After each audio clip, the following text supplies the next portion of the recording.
Hello friends, welcome to my channel Sharmi's kitchen and blog. আজ আপনাদের সাথে আমি আরেকটি নতুন রেসিপি নিয়ে চলে এসেছি। আমরা জানি মাছের রাজা রুই আর শাকের রাজা পুঁই, তাই আজ আমি পুঁই শাকের একটি রেসিপি তৈরি করব।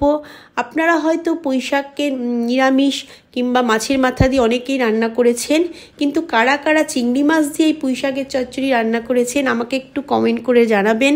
আজ আমি চিংড়ি মাছ দিয়ে পুঁই শাকের চচ্চড়ি তৈরি করব।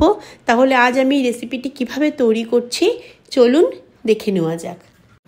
পুঁই শাকের চচ্চড়ি তৈরি করবার জন্য আমি পুঁই শাকগুলোকে কেটে ভালো করে ধুয়ে জল ঝরিয়ে নিয়েছি। সাথে বেগুন কেটে নিয়েছি, কুমড়ো, আলু আর চিংড়ি মাছ। প্রথমে আমি সরষের তেল দিয়ে দিলাম, দিয়ে আমি চিংড়ি মাছটা ভেজে নেব। তেল গরম হয়ে গেছে, এবার আমি চিংড়ি মাছগুলো ভেজে নেব।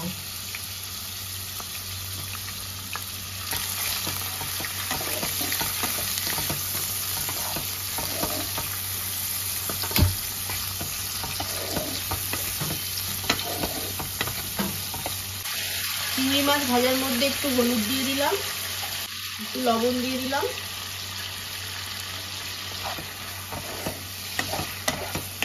এবার হালকা করে মাছটা ভেজে নেব। চিংড়ি মাছগুলো আমার ভাজা হয়ে গেছে। চিংড়ি মাছ সবসময় হালকা করে ভাজতে হয়, বেশি ভাজলে শক্ত হয়ে যায়। যে কোনো তরকারিতে যখন চিংড়ি মাছ দেবেন তখন খুব হালকা করে ভাজবেন। এবার আমি চিংড়ি মাছগুলো তুলে নেব।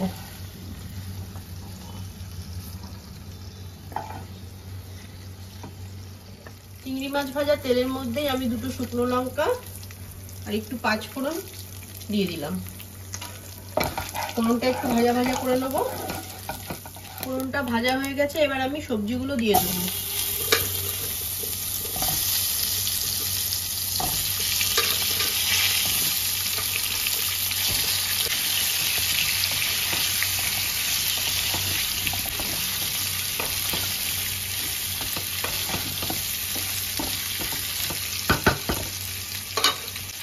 পরিমাণ মতো লবণ দিয়ে দিলাম, একটু হলুদ গুঁড়ো দিয়ে দিলাম। এবার সবজিটা একটু হালকা ভাজা ভাজা করে নেব।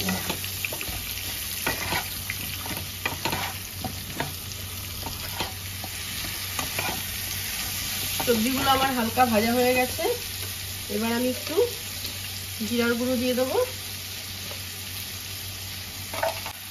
সবজির সাথে জিরার গুঁড়োটা ভালো করে মিক্স করে নেব।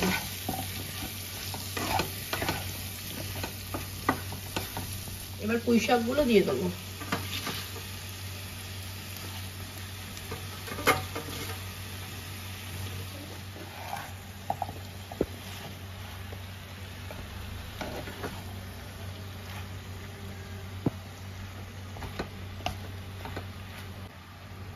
এবার 10 মিনিট ঢাকা দিয়ে সবজিগুলো একটু সেদ্ধ করে নেব। 10 মিনিট হয়ে গেছে, আমার শাকগুলো সব সেদ্ধ হয়ে গেছে, সবজিগুলো সিদ্ধ হয়ে গেছে। এবার আমি এর মধ্যে 7-8টা চেরা কাঁচা লঙ্কা আর ভেজে রাখা চিংড়ি মাছগুলো দিয়ে দেবো।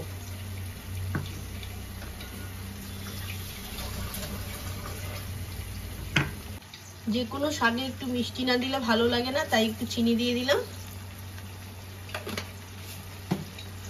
এবার ভালো করে মিক্স করে নেব।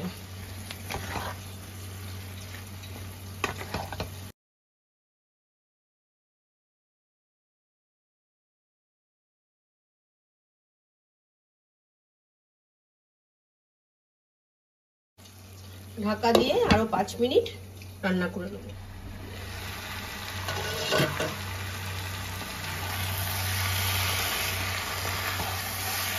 পুঁই শাকের চচ্চড়িটি আমার একদম রেডি হয়ে গেছে। আপনারা সবাই নিশ্চয়ই নিরামিষ পুঁই শাকের চচ্চড়ি তারপর মাছের মাথা দিয়ে খেয়েছেন, কিন্তু এরকম ভাবে চিংড়ি মাছ দিয়ে করে খাবেন, খুবই ভালো লাগে খেতে গরম ভাতের সাথে। অনেকেই হয়তো যে কোনো মাছ দিয়ে রান্না করলে বা মাছের মাথা কি চিংড়ি মাছ দিয়ে রান্না করলে পেঁয়াজ রসুন দেয়, কিন্তু আপনারা পেঁয়াজ রসুন ছাড়াই করে দেখবেন, খুবই ভালো লাগে খেতে। সব মানে চিংড়ি মাছে পেঁয়াজ রসুনটা না দিলেও চলে। তাই আমি আজকে পেঁয়াজ রসুন ছাড়াই চিংড়ি মাছ দিয়ে পুঁই শাকের চচ্চড়ি তৈরি করলাম। তাহলে পুঁই শাকের চচ্চড়িটি আমার একদম রেডি হয়ে গেছে। এবার এটা আমি নামিয়ে নেব।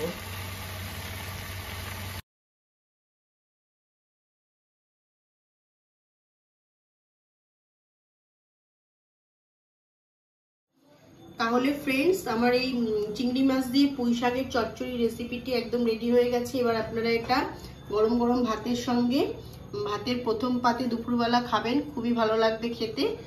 আর আমাকে কমেন্ট করে জানাবেন কেমন লাগলো। আর আমার এই ভিডিওটি যদি আপনাদের ভালো লেগে থাকে তাহলে আপনারা লাইক, কমেন্ট, শেয়ার, সাবস্ক্রাইব করবেন আর পাশের বেল আইকনটিকে ক্লিক করে রাখবেন, যাতে নেক্সট কোনো ভিডিও ছাড়ার সাথে সাথে আপনাদের কাছে নোটিফিকেশন পৌঁছে যায়। আপনারা ভালো থাকবেন, সুস্থ থাকবেন। আবার দেখা হচ্ছে নেক্সট ভিডিওতে। টাটা।